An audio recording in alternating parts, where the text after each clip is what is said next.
যদি আমি সুখ পাই, আমি যদি সে যদি আমাকে খাওয়াইতে পড়াইতে পারে। এই যে ক্যামেরার সামনে কেন আসছেন আবারও?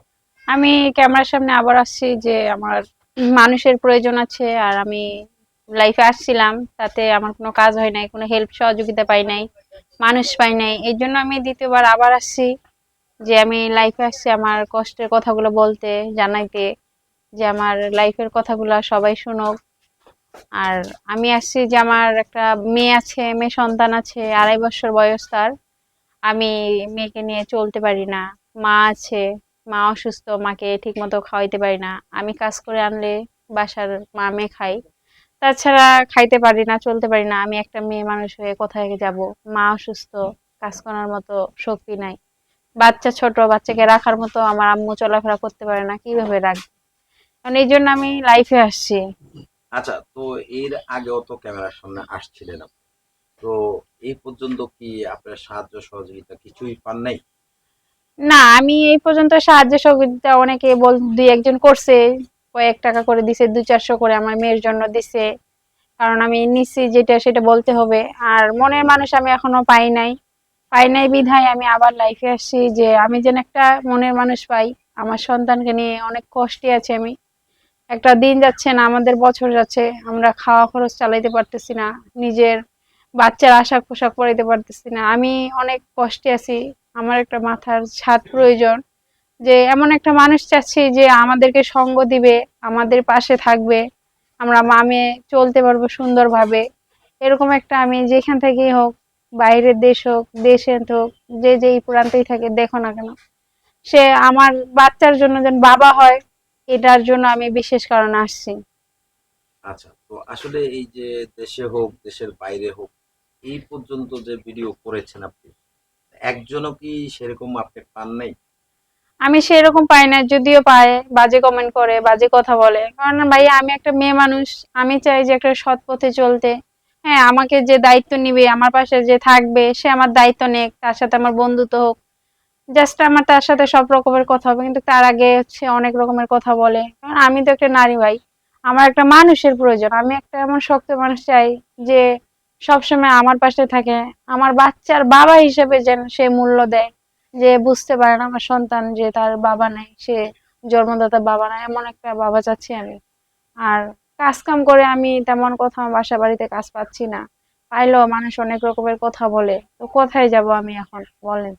আচ্ছা, তো মানুষের বাসায় কাজ করতে গেলে কি প্রবলেম গুলো হয় সেটা একটু বলেন। মানুষের বাসায় গেলে ছোট বাচ্চা নিয়ে কাজ করতে দেয় না। ছোট বাচ্চা যদি কিছু দুষ্টুমি করে, অনেক রকমের নানান রকম কথা শোনায়। নিজেকেও বাজে বাজে অনেকে অনেক রকমের আচরণ করে, কথা বলে। এই জন্য আমি যাব কোথায়? যাওয়ার কোনো আমার রাস্তা নেই। এখন আপনারা যদি পারেন, আমাকে যেভাবেই হোক, আমি লাইফে আসছি, আমার পাশে যদি কেউ থাকে, এর মতো খুশি আমি কোথাও, মানে আমার লাইফে যদি কেউ আসে, আমি আল্লাহর কাছে লাখো শুক্রিয়া যে আমি একটা ভালো মানুষ চাচ্ছি। আচ্ছা, তো আসলে অনেকেই এরকম বলে যে আমার লাইফে একজন দরকার, কিংবা আপনিও এর আগে বলেছেন, কিন্তু অনেক আমাদেরকে কমপ্লেন করে যে তারা আসলে ফোন ধরে না, ঠিকঠাক মতো ফোন দিলে ফোন ধরে না, এবং এই বিয়ে বসবে বলে বিয়ে বসে না। আহ, এই ধরনের কমপ্লেন গুলা বেশি আসে। তো আসলে এ- এই বিষয়টা যদি একটু কিছু বলতেন। হ্যাঁ, এই বিষয়টা হচ্ছে, আমি তো একা, মা অসুস্থ, চলাফেরা করতে পারে না, ছোট বাচ্চা, হয়তো ফোন সবসময় কাছে থাকে না, নিতে পারি না। হয়তো অনেক সময় রিসিভ করে অনেকে অনেক রকমের বাজে কমেন্ট করে। তো বাচ্চা সামাল দিব, মা সামাল দিব না, কাজ করব, এই জন্য আমি অনেক সময় রিসিভ করতে পারি না। অনেক সমস্যা হয়, প্রবলেম হয়। আর রিসিভ করে কি করব, যখন ফোন রিসিভ করি অনেকে অনেক রকমের কথা বলে। তো এই জন্য অনেক সময় মনটা ভেঙে যায়, কারণ আমিও তো গেছি একটা ভাই কষ্ট নিয়ে। আমি তো আর হচ্ছে আনন্দে আসিনি, আমার দুঃখ প্রকাশ করার জন্য আমি লাইফে আসছি আমার সন্তানকে নিয়ে, যে আমি একটু দুবেলা দুমুঠো ভালোভাবে খাওয়া দাওয়া করতে পারি, চলতে পারি। এই জন্য আসছি যে আমি এতিম, আমার বাচ্চাটা এতিম যেন না হয়, আমার বাচ্চার বাবা হিসেবে যেন অন্তপক্ষে একজন কে পাশে পায়। আমি লাইফে এই কারণেই আসছি। আচ্ছা, আসলে এই যে আপনি এতিম, এই কথাটা আমরা একটু শুনতে চাই। আসলে আপনার বাবা কি হয়েছে, আপনার বাবার মানে কেন বা নেই, সেই কথাটা একটু হ্যাঁ, বলুন। আমার বাবা হঠাৎ স্ট্রোক করে মারা যায়। আমার বিয়ের আগেই মারা যায়। আমার মা অনেক কষ্ট করে আমাকে বিয়ে দিছিল। তারপরে আমার হাজবেন্ডও দুর্ঘটনায় মারা যায়। তো এখন এই জন্য আমি লাইফে আসছি, যে বাচ্চাটার জন্য, বাচ্চাটার মুখ দেখা। আমাকে আমার বাবা নেই, সেটা আমি বুঝি যে কতটা কষ্ট, কিন্তু আমার বাচ্চা তো অবুঝ, সে তো এখনো বুঝে না। এই জন্য আমি লাইফে আসছি যে একটা সে বাবা পায়, সে বাবার মর্যাদা যেন বুঝতে পারে। আচ্ছা, তো আসলে যেহেতু আপনার একটা সন্তান আছে এবং কি আপনার একটা বিয়েও হয়েছে, তো আসলে আপনি কেমন বয়সের লোক চাচ্ছেন? বয়সটা যেমনই হোক আমার সমস্যা নাই, আমার তাতে কোনো দুঃখ নাই। আমার কথা আমার বাচ্চাকে, আমাকে, আমার মাথার উপর যদি ছাদ থাকে হুম। তাহলে ইনশাল্লাহ এর মতো আমার সুখ আর কোথাও নেই। সে বয়সটা যেমনই হোক না কেন, আমাকে দুবেলা ডাল দেখা ভাত গেল যদি যে খাইতে আপনাকে পারে। 50-60 বছরের লোক একজন বললো যে বিয়ে করবে, দায় দায়িত্ব নেবে, বিয়ে বসবেন? সে যদি আমার দায়িত্ব নিতে পারে, তার কাছে, একটা মানুষের কাছে একটা ভালোবাসাই আচ্ছা, অনেক। একটা নারীর কি শুধু 3 বেলা খাওয়াইতে পারলে আর কাপড় চোপড় দিতে পারলে সুখ, আর কিছু লাগে না? সবকিছুই লাগে, সবকিছুই বেটার করে যে তাহলে একজন তারা যদি নিতে 50-60 পারে বছরের লোকের কাছে আপনি আসলে কি পাবেন? হয়তো কিছু। টাকা পয়সায় সুখ পাইতে পারেন, কাপড় চোপড়ে সুখ পাইতে পারেন, মানুষের তো একটা মানে স্বামী স্ত্রীর তো একটা ভালোবাসা আছে। ভালোবাসা, সে যদি বিয়ে করে সে তো অবশ্যই বুঝতে পারবে যে এই মেয়েটার দায়িত্ব নিচ্ছি, ভালোবাসা দিতে পারবো কি পারবো না সেটা তো সেই বুঝতে পারবে।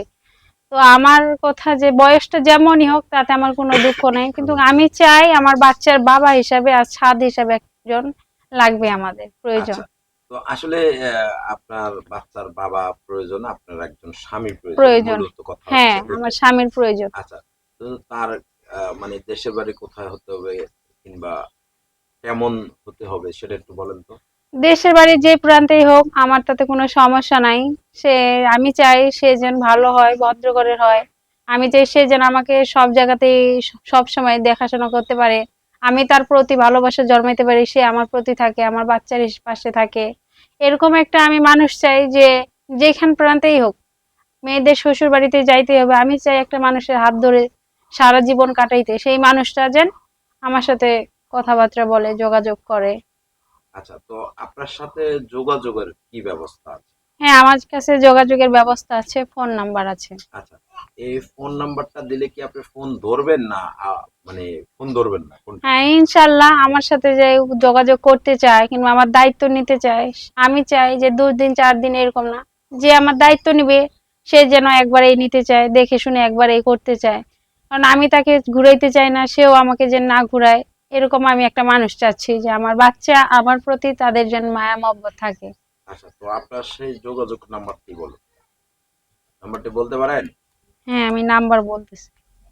দর্শক, আপনারা যারা দেখছেন এই বোনটিকে, আপনারা, আমরা তার ফোন নাম্বার দিয়ে দিচ্ছি, আপনারা আপনাদের নিজ দায়িত্বে তাদেরকে সহযোগিতা করবেন, বিয়ে শাদী প্রতিশ্রুতিতে বদ্ধ হবেন ভালো করে যাচাই করে, এবং কি অযথা কেউ প্রতারিত হবেন না, এবং এই বোনদের সাথেও কেউ প্রতারণা করবেন না। টাকা পয়সা যাই দিবেন আপনাদের নিজ দায়িত্বে। ইউটিউব কর্তৃপক্ষ এই ধরনের কোনো দায় দায়িত্ব নেয়নি এবং নিবেও না। আপনারা আপনাদের মানে ইচ্ছে মতো আপনারা যাচাই করে তারপর মোটা অঙ্কের টাকা পয়সা দেবেন। তো নাম্বারটি বলেন। 013 হুম। 36 15 48 37। আচ্ছা, আমি আবারও বলতেছি, বলেন। 013 36 15 48 37। আচ্ছা, আপনার নাম? আমার নাম মোসাম্মদ আইরিন আক্তার। আইরিন আক্তার। আক্তার। তো ঠিক আছে, ভালো থাকবেন, সুস্থ থাকবেন। আল্লাহ হাফেজ। আসসালামু আলাইকুম।